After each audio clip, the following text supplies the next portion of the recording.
But this was Marilyn's day, and all the choices were hers, as they should be.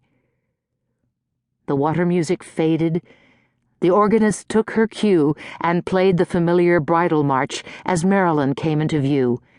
Her sequined wedding gown caught the light and shimmered. Marilyn promenaded down the aisle, every inch the stunning bride she had worked so hard to be. The congregation came to their feet and turned toward the bride. With a full-lipped smile, Marilyn came forward, beaming. She placed her hand in Larry's and proceeded to the altar.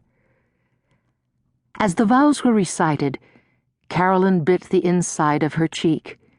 She couldn't stop thinking about Jeff. During the exchange of rings, she curled and uncurled her toes. When the soloist sang out from the balcony in clear soprano notes that pierced the air, Carolyn blinked back the tears and swallowed several times in quick succession.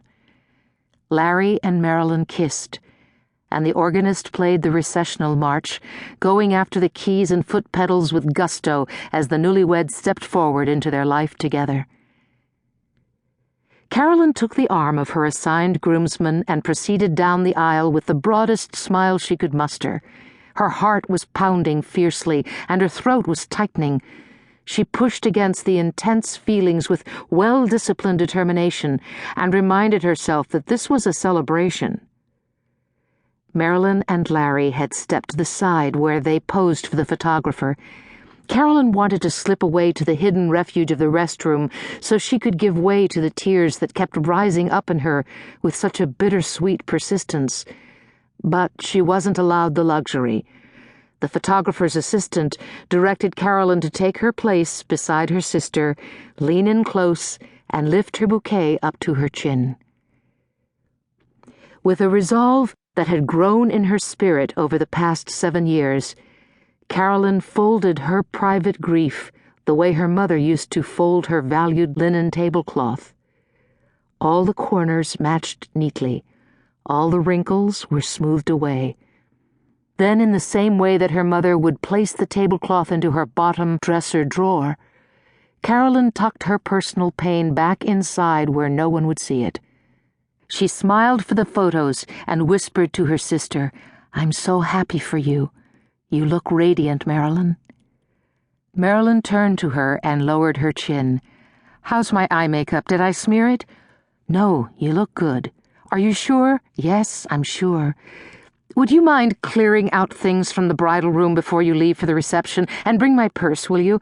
We're going to dash for the limo now before everyone comes out." "Sure." Carolyn trotted down the hall in her not-so-comfortable shoes, ready to dutifully fulfill another errand for her twin. This was good.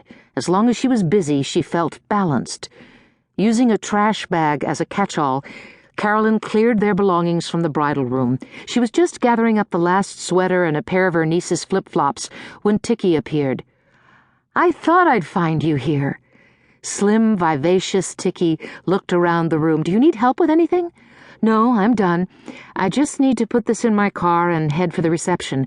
Remind me to take Marilyn's purse in with me when we reach the restaurant."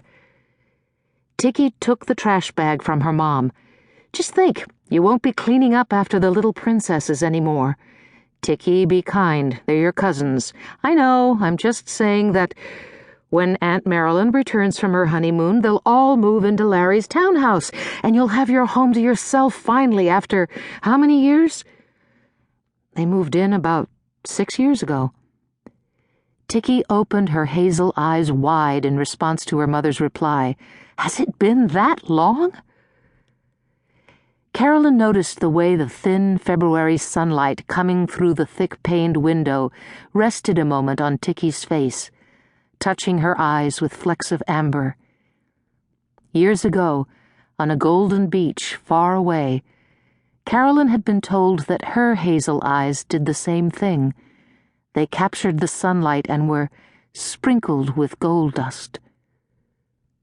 With a gathering boldness in her voice, Carolyn said, "We are women of the Canaries, and women of the Canaries stick together." Tikki laughed.